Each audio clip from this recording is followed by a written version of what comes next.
Bonjour à tous, eh bien, nouvelle vidéo concernant notre Ducati Monster.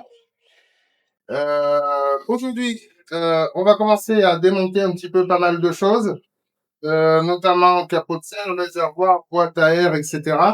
Le but étant de faire la révision mécanique sur la moto, principalement les courroies.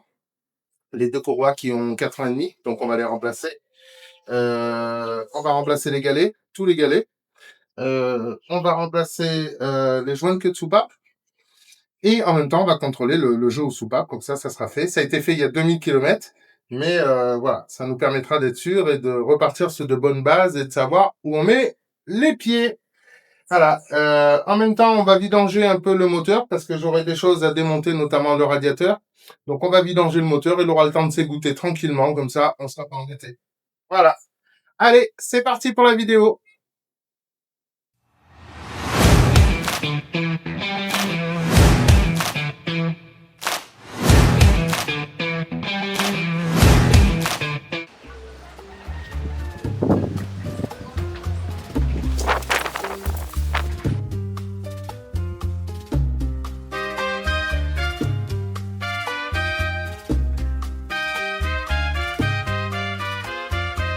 Desde lejos yo te pienso como madre en su portal, con tu mar de azul inmenso y tu cielo tropical. Tus palmeras me saludan, aunque yo ya no esté allí, y en cada nota que canto mi Cuba vive en mí. Ay, mi Cuba querida, no te puedo olvidar, aunque cruce Là, el camino. eh ben, là, on a fait pas mal de place. On a enlevé le réservoir, on a enlevé la selle, le capot de selle, calculateur, batterie et boîte à air. Donc là, déjà, pour faire toute la partie soupape qui se situe là et là sur le deuxième cylindre, déjà, on a gagné pas mal de place. Voilà. Ah, bien content.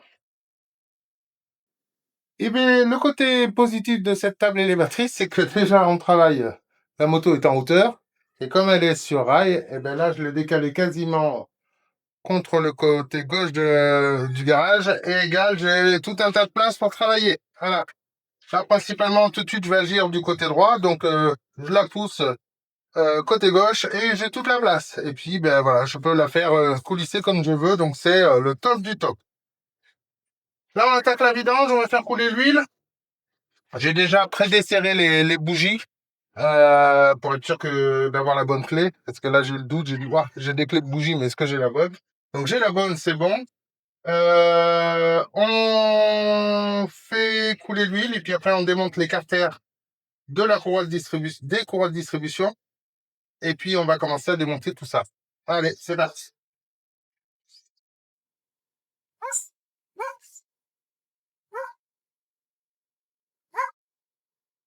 On voit que l'huile n'était pas vieille parce qu'elle a que 2000 km et elle est toute rouge. Alors, je sais plus la marque. Je me rappelle plus ce qui était marqué sur la facture. Mais on voit que l'huile est, on voit, elle est encore bien colorée.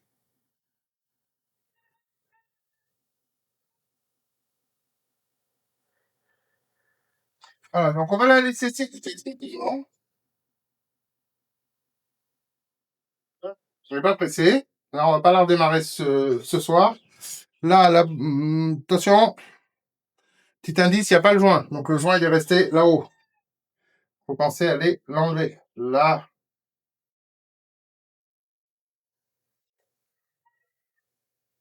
Ah.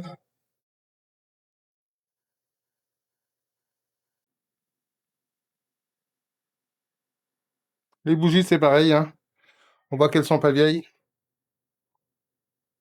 Dans tous les cas, on les remplace parce que moi, je veux vraiment repartir sur une base où je sais exactement ce qui a été fait. Et elles sont là, elles sont commandées, elles sont payées, donc on les remplace. Mais on voit que celles-là ont été remplacées il n'y a pas très très longtemps. Elles sont vraiment pas vieilles. Nickel.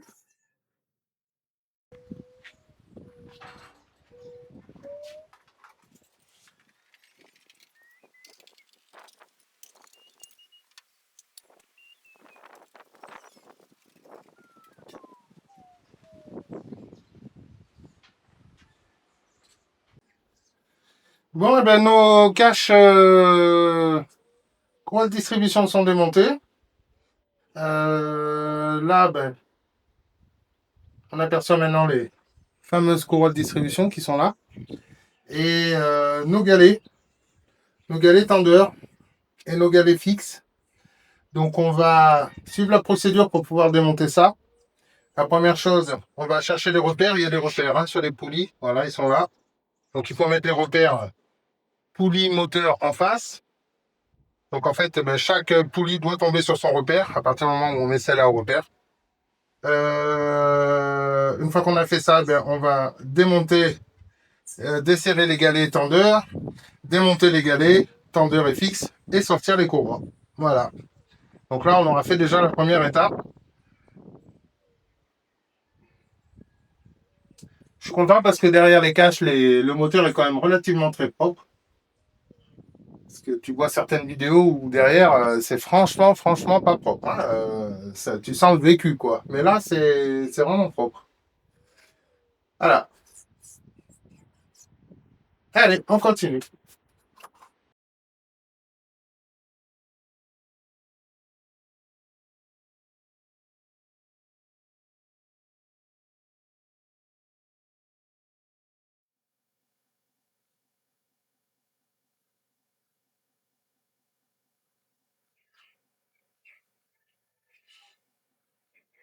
Première courroie démontée. Bon, elles sont nickel. Hein. Franchement, comme on a dit, on change parce qu'on veut savoir sur quelle base on part. Mais elles sont nickel. Mais vraiment nickel. Hein. On est surprenant même.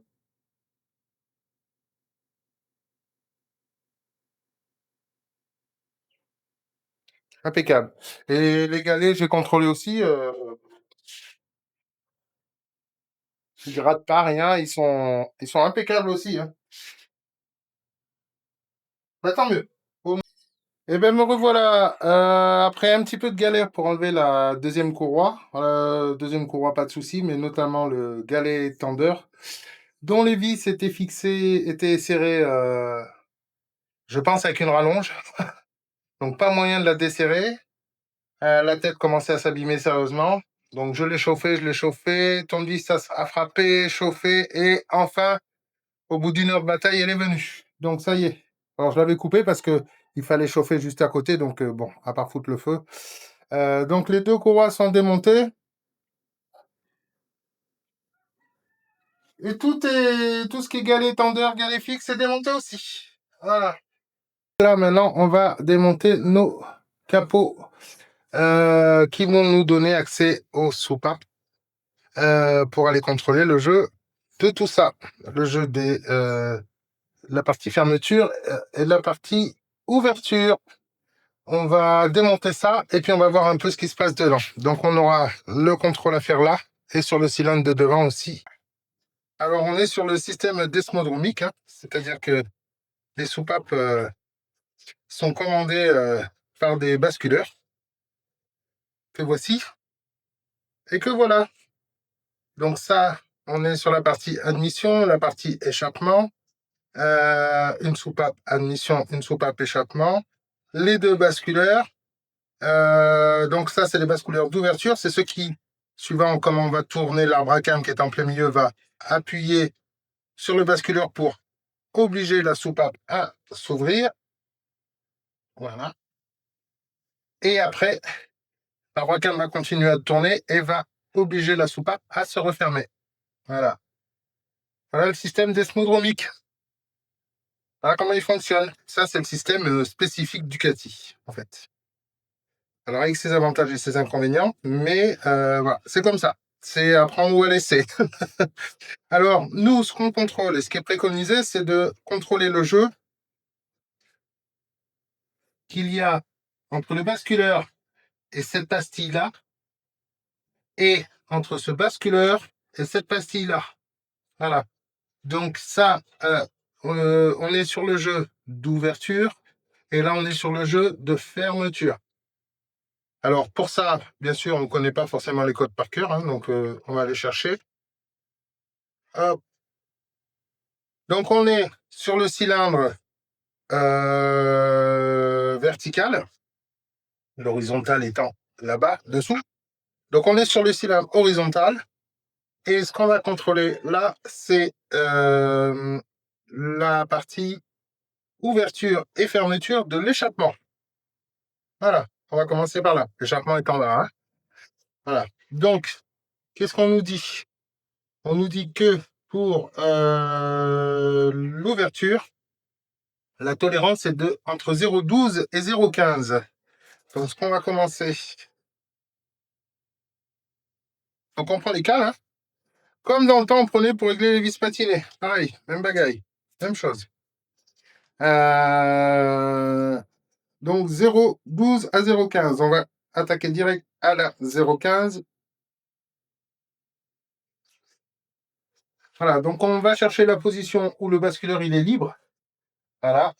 La pluie qui entraîne l'arbre à cam tourne pour l'instant libre. Ça veut dire que l'arbre à cam n'entraîne absolument rien.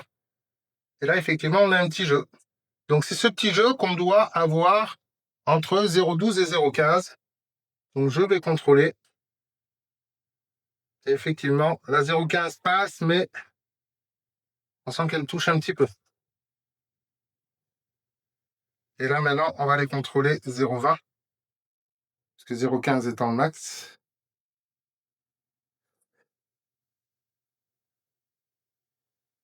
Voilà. Et la 0,20 ne passe pas. Donc, au niveau de ce jeu-là, on est bon. Donc là, on a fait le premier. Maintenant, ce qu'on va faire, on va aller contrôler le deuxième jeu. Là, on est au niveau de l'ouverture. On va les contrôler au niveau de la fermeture. Alors, au niveau de la fermeture, qu'est-ce qui est préconisé? Entre 0,03 et 0,05. Alors 0,03, j'ai pas, donc on va aller directement avec la 0,05. Tac. Donc la 0,05, c'est pas épais. Hein. C'est pas épais du tout. Donc là, pareil, ce qu'on va faire, on va aller chercher le petit jeu qu'il y a au milieu. Je vais déjà placer ma cale.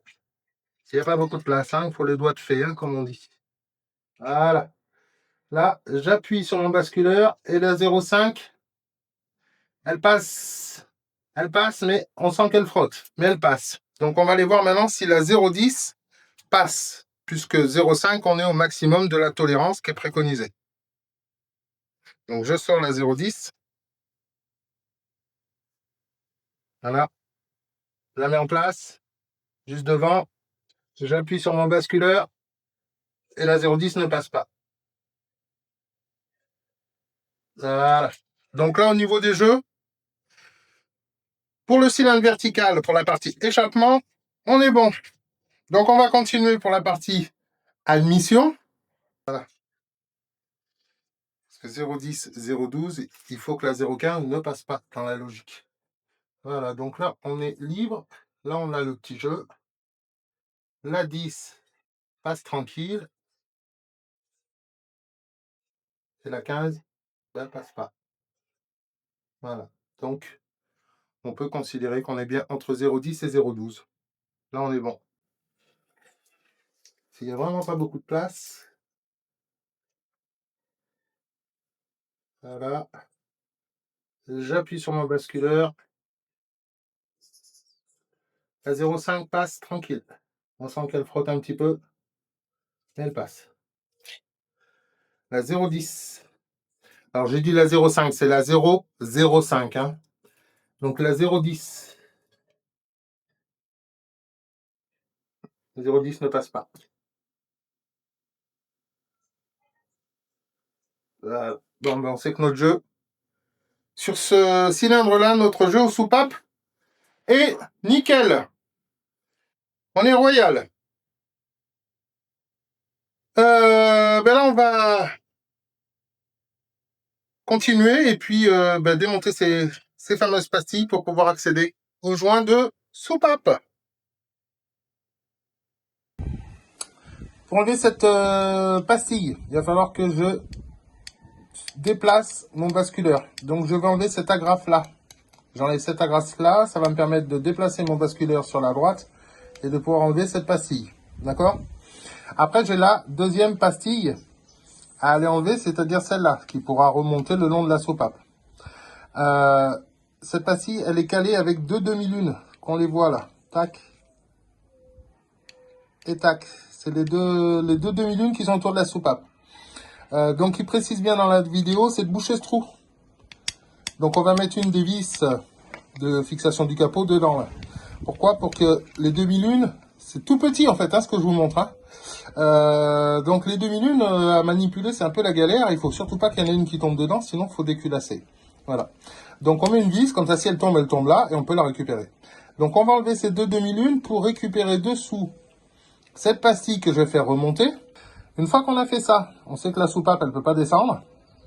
On aura accès à ce joint qui est là, que je touche là, en noir, là, avec le tournevis, là. Voilà. Donc, ce joint, d'ailleurs, rien qu'à le toucher, on voit qu'il est tout dur. Donc, c'est ce joint de soupape qu'on va remplacer. Voilà. Donc là, après, il est sur un petit bourrelet. Donc, on va le sortir de son bourrelet, on va le faire remonter. Et puis, on va prendre le neuf. On va le remettre en place. Et puis, après, on remplit le tout. Donc, cette pastille, les deux demi-lunes. Et cette pastille-là, et on remet le basculeur en place. Voilà. Surtout, priorité, on met une vis là pour pas que ça tombe, que les deux demi-lunes qui sont là tombent dans le trou. Voilà.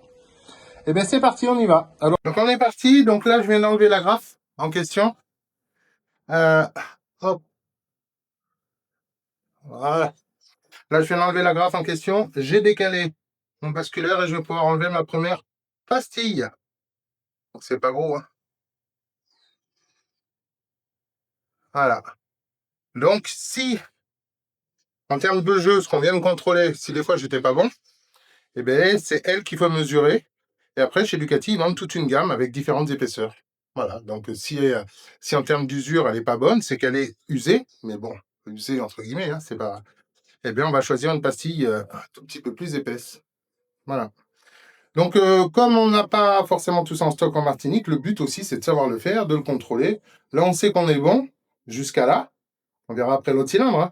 Jusqu'à là, on est bon. Donc, ça veut dire que pour la prochaine révision, dans 1 an, dans 2 ans, pour l'instant, j'ai rien à commander à ce niveau-là. Voilà. Donc, j'ai mis ma vis au fond du trou. J'ai déjà enlevé la première pastille et là, je vais tenter d'enlever la deuxième avec les deux demi-lunes. Donc, je commence à faire celle-là. Pourquoi? Parce que c'est la plus accessible. Hein. Parce qu'après, plus je vais avancer, plus c'est la galère, en fait. Donc, comme j'ai jamais fait, on commence par la plus facile. Enfin, j'espère que c'est la plus facile.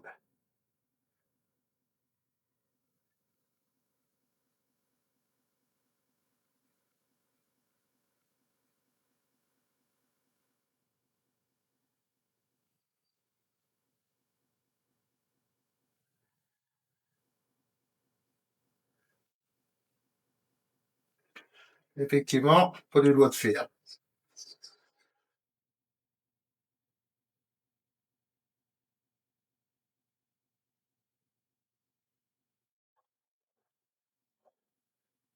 Voilà, une demi-lune.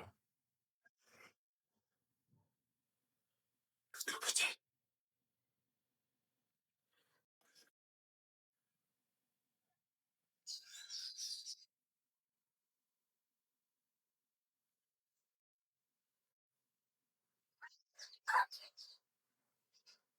Voilà la deuxième.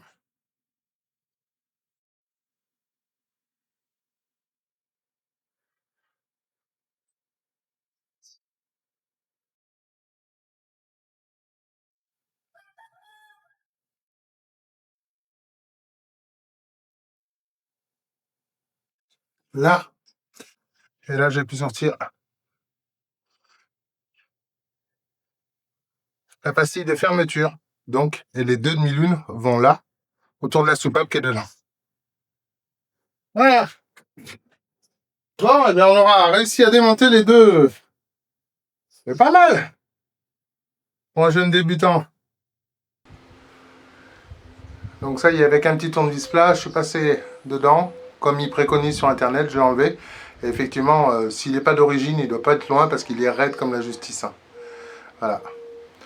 Donc ça vaut 3 francs 6 sous. Et effectivement, tant qu'on en est là, il faut le changer, quoi. Voilà, donc on va chercher les 9 qui sont dans le carton là-haut. Et puis, eh bien, on fait l'opération inverse.